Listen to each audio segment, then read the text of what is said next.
Hey guys, welcome to week 7. We're already past our halfway mark and we're almost in the home stretch.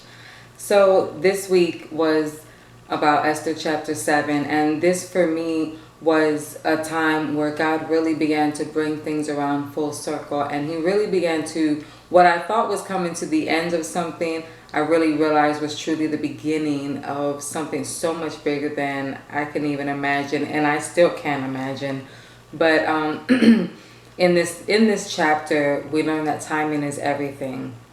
It's not just about being obedient to God and what He's asking of you, but it's about really staying connected. You know, when God gives you a word or when God gives you some instruction, you not only have to say yes to it, but you have to stay in tune to what God is saying to you, because it's not just yes and let's jump in it, but it's yes, God, and now I'm going to sit here and I'm going to continue to stand on your word. I'm going to continue to seek you. I'm going to continue to get into that secret place with you so that I can move in the right timing.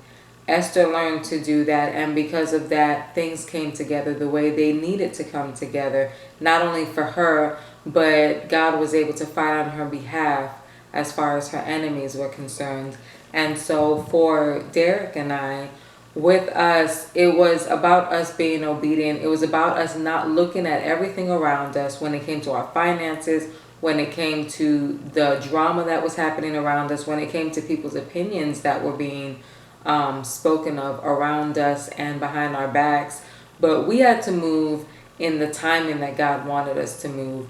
And of course, anyone who has ever followed the will of God for their lives, as far as moving and getting up and actually moving yourself, your family, your ministry to a whole nother location, you have learned that it is in God's timing that's important, not when you think everything is ready. Because a lot of times, if we wait on us to be ready financially, if we wait on us to be ready mentally or emotionally, we'll never get anything done, or it'll be a whole lot later. A lot of times God, he does things for a reason, and it wasn't just to move us, but there were lessons that were coming behind this move that we weren't expecting, but that we surely needed and we still do need as we continue to go through different things. But when he spoke about us leaving, my husband was offered that job, and they said that was like about mid-May that he was offered the job, and it was like, okay, well, by the way, start date is second week of June, and we're looking at each other like, we don't have the money to get up and move. We don't know where to go. We don't have anywhere to go when we get there. We won't know where to live. We don't even know the area. We've never been to the state. Well, my husband had been once, but I had never been to the state. The children had never been there. So for me, my thought was like, okay, well, where are we going to live? What school are our children going to go to? All the mommy stuff starts coming in. All the womanly worries come in, because you want to go and set up home. And when God is telling you to move, but there's no home waiting for you at that point, you're just kind of there like, okay, God, well, we're going to be obedient, but people already thought we were crazy for saying we're getting up and moving to a state clear across the country that we've never been to. And now we're about to get up and go, and we don't even have the money to go. On top of that, we had bought this minivan, and the minivan, within the month that we bought it, we had to replace so many things on it. It was ridiculous. We were already afraid it was going to break down on us being in South Carolina, and now we were about to make a 30-plus-hour trip across the country to a state we've never been to, where we have no home, no garage to park it in.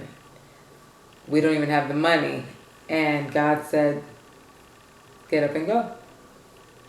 And so we literally, within about 2-3 days, posted everything we could on different yard sale sites, on things like Craigslist, and we were like, moving sale, everything must go. And we literally began to sell some things. God placed it on our hearts to give certain things away to people that we knew needed it. We donated a lot of stuff. And it was literally up until the day that we were packing our minivan.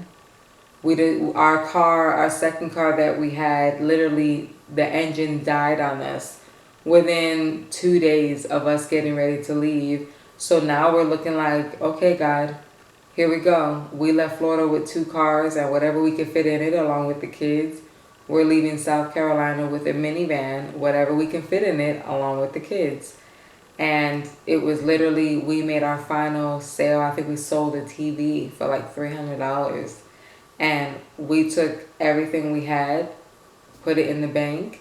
We packed up. My husband literally had the kids pick out 10 to 15 outfits each, a couple pairs of shoes each, and everything else was donated or given to someone that we knew needed it. We packed up the van and we left. And it's crazy because, when God gives you a word and he gives you peace about that word, everyone on the outside will sit there and look at you like they have lost their mind. But we were at such a peace. I mean, I grabbed my bottle of oil and I said, Lord, I just cover this van. I cover us. And when I tell you, the more we drove, the more we were just refreshed, the more we were in awe of God and how everything was working out. We thought of everyone that spoke about us, everyone that told us we were crazy, everyone that told us we would never make it. And the more we drove, the more we were like, Lord, we are really passing state after state after state. And literally, I think about 4 hours before we made it to Phoenix, Arizona, we got a message from a friend of ours, and they said, hey, by the way, we have a friend who works for a hotel. They're going to kind of hook you guys up. And we literally made it to Arizona, and we checked into a beautiful resort hotel where we stayed for the first 2 weeks of us being there. I mean, we got up to buffet breakfast. There was different snacks for lunch. We had buffet dinners. I mean, it was like God sent us on vacation for 2 weeks poolside at a resort, and it was a blessing, and it was like, for the first time in a long time, we just had to cry it out. And it wasn't a cry like we were sad, but it was a cry like, Lord, after everything that happened, after all the hurt, after all the pain, after all the backbiting and the gossiping about us, and you not only reassured us by blessing my husband with this job, but you took this van and you literally carried us cross country in a van that shouldn't. I mean, we were afraid to take the van to Atlanta, and that was only a 2-hour drive from where we lived in South Carolina, but yet God carried us and our family and our children and kept us safe for 2 days. That's 30 hours of driving, overnight in a hotel, and then to go and to be blessed to stay where we were it was a complete blessing. And it really did come around full circle for us, because we didn't even think we would make it that far, but God. We got to a point where we rested in the peace that God gave us. And because of that, it was like we really did unlock even more what God was doing in our lives. It unlocked so much more in me. It enhanced my faith, and at the same time, my faith was being tried because, now we're in this new place. But no matter how I felt emotionally, being away from everything that I knew and was comfortable with, there was that inner peace in knowing God is keeping us. So whatever they say, no matter how much it hurts, it is just exactly what that is, their opinion, whatever they have to say, but it's not the final say, because God has the final say.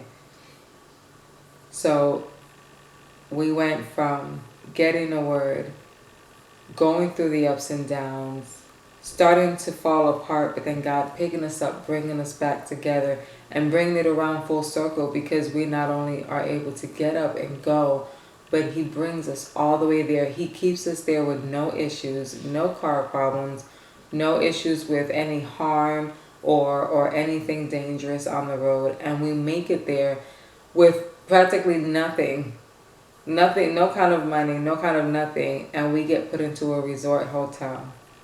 Look at what happens when when the limits are taken off of God and he's actually able to do something. So that was our week. I love you guys. Be blessed.